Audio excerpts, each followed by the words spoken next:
selamat siang. Sejumlah informasi menarik telah kami rangkum dalam Breaking News hari ini. Bersama saya, Aris Adi Saputra. Menuju berita pertama, pelebaran trotoar di kawasan Jalan Jenderal Sudirman menyebabkan perubahan arus lalu lintas menjadi satu arah saja. Hal ini membuat ruas jalan utama lebih kecil dari sebelumnya. Demi menjaga ketertiban lalu lintas, pemerintah Kabupaten Ponorogo mengubah arus lalu lintas Jalan Jenderal Sudirman menjadi satu arah saja, yaitu arah barat menuju alun-alun.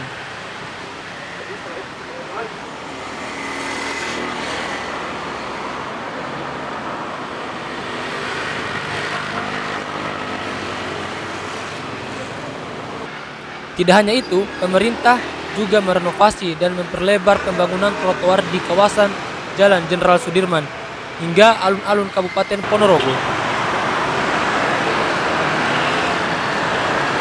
Kali ini saya sedang berada di kawasan Jalan Jenderal Sudirman. Jalan ini sebelumnya dipergunakan secara dua arah oleh para pengendara. Namun setelah ada renovasi dari pemerintah, yaitu pelebaran trotoar, para pengendara hanya diperbolehkan menggunakan jalan satu arah saja, yaitu jalan menuju barat alun-alun. Nah, di sini para pemirsa bisa menyaksikan sendiri, para pengendara baik roda 2 maupun roda 4 hanya menggunakan satu jalur saja. Nah, di sini sudah nampak, kita lihat para pengendara baik roda 2 maupun roda 4 hanya menggunakan satu jalur saja.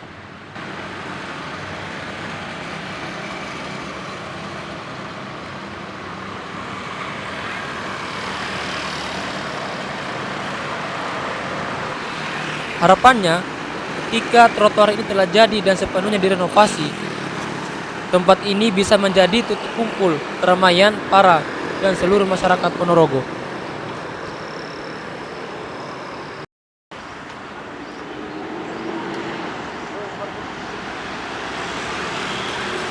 Kendaraan lebih tertib, jalannya lebih teratur, dan lebih bersih.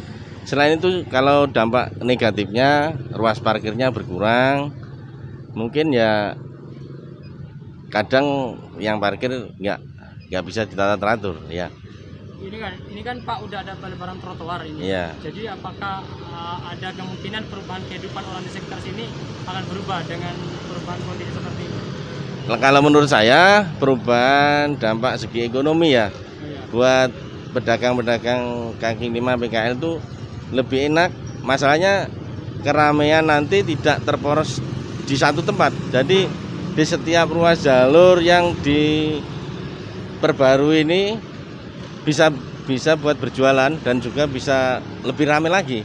Seperti yang ada di Jalan Hos Cokro Aminoto, itu semua jalurnya sekarang sudah ramai. Kalau ini mudah-mudahan nanti dari Hos Cokro Aminoto sampai ruas jalur Jenderal Sudirman sampai alun-alun bisa ramai lagi nanti.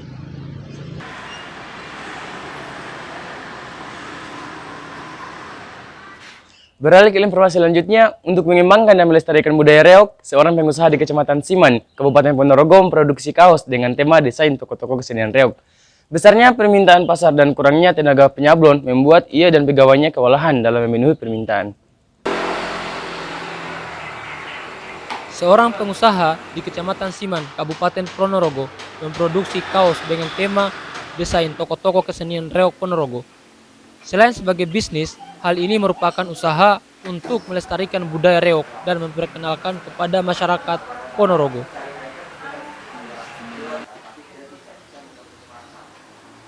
Menggunakan kaos reog merupakan bentuk melestarikan budayanya tanpa harus masuk di paguyuban reog Ponorogo.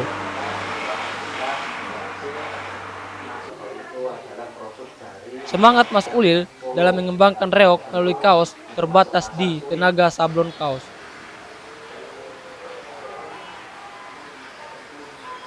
Kesenian reog merupakan budaya asli yang dimiliki oleh orang Ponorogo. Namun, belakangan banyak pemuda yang acuh atau malu melestarikan budaya sendiri.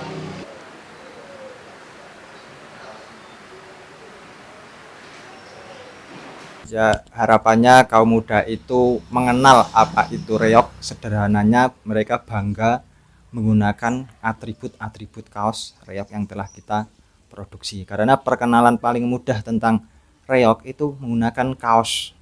Nah, di desain kaos itu ada karakter-karakter yang kita kenalkan. Dari mulai jadil, warok, bujang ganong, dadak merak dan yang lain sebagainya. Jadi kita pengenalan reog, budaya reog itu lewat desain yang kita tampilkan pada kaos kekinian seperti itu.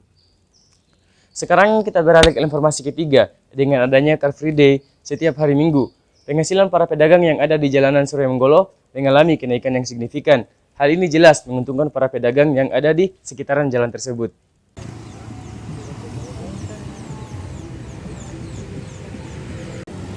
Setiap hari Minggu, Jalan Surya Menggolo atau yang lebih akrab dikenal dengan Jalan Baru selalu dipenuhi oleh masyarakat.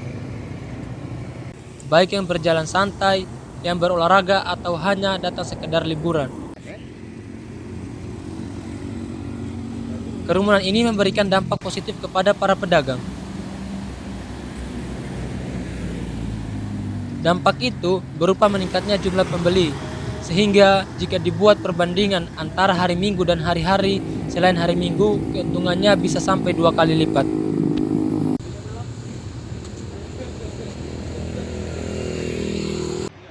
Selamat siang, kembali lagi di Breaking News bersama saya Ardiki. Saya sedang berada di Jalan Surya Menggolo atau lebih dikenal dengan Jalan Baru. Di sini ada perbedaan omset penjualan para pedagang pada hari-hari biasa dan pada hari Minggu. Ini bukannya setiap hari apa? Buka setiap hari. Oh, setiap hari. Iya. Ini apakah ada perbedaan antara pembeli hari-hari biasa sama hari Minggu? Ada perbedaannya itu. Ya kurang lebih separuh itu. Ini separuh. Ya, kalau boleh tahu, kalau hari-hari biasa itu seperti apa? Apa pengunjungnya sepi atau bagaimana? Kalau hari biasa pengunjungnya itu ya lumayan lah kalau dibandingkan hari Minggu berlipat. Kalau hari Minggu berlipat. Itu kalau boleh tahu apa penyebabnya, Pak? Kan itu hari Minggu kan ada selama itu ada dulu kan ada Car Free Day itu ya. Ada Car Free Day yang jalan-jalan itu banyak. Terus yang penjualan juga banyak. Terus pembelinya juga banyak. Iya. Pemerintah kurang efektif dalam membagi lapak di gedung baru Pasar Legi. Beberapa pedagang tidak mendapat tempat di kawasan Pasar Legi dan membuat mereka sedikit kecewa mengenai keputusan tersebut. Berita ini sekaligus menutup perjumpaan kita hari ini. Saya Aris Adi Saputra, undur diri dan selamat beraktivitas, salam sportivitas. Keberadaan Pasar Legi untuk sebagian pedagang adalah hal yang positif. Namun, untuk beberapa pedagang, keberadaannya memberikan dampak negatif. Terlihat banyak para pedagang yang dulunya pernah berjualan di kawasan Pasar Legi, tepatnya di dalamnya, yaitu di parkiran. Namun setelah Pasar Legi direnovasi, banyak para pedagang yang harus pindah tempat atau sebagian hanya berjualan di pinggir jalanan. Malah ada yang lebih sadis dari itu, yaitu ada pedagang yang harus menyewa ruko atau kontrakan demi melangsungkan dagangannya. Selamat siang, saya sedang berada di luar kawasan Pasar Legi Kabupaten Ponorogo.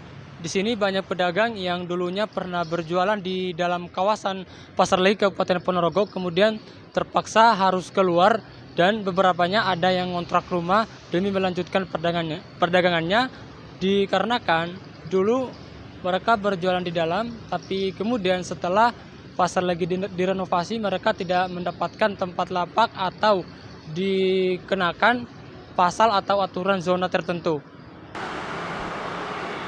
Para pedagang menaruh harapan besar kepada pemerintah agar keberadaan Pasar Legi ini memberikan dampak yang positif kepada seluruh pedagang. Para pedagang berharap agar aktivitas yang dilakukan oleh Pasar Legi dapat berjalan seperti sebelumnya, yaitu buka jam 7 dan parkiran dapat ditata lebih baik lagi.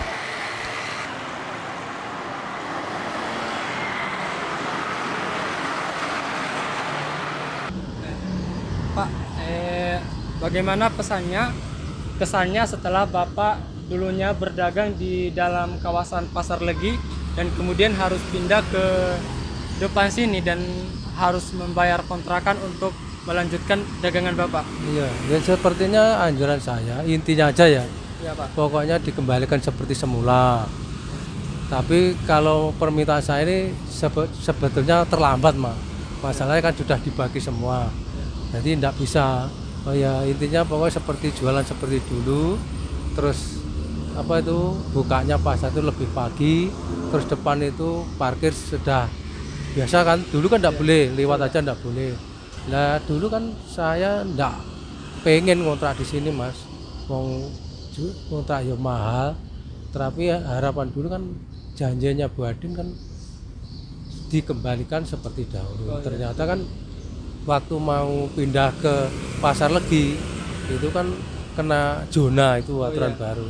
Terus akhirnya saya kan cari kontrakan.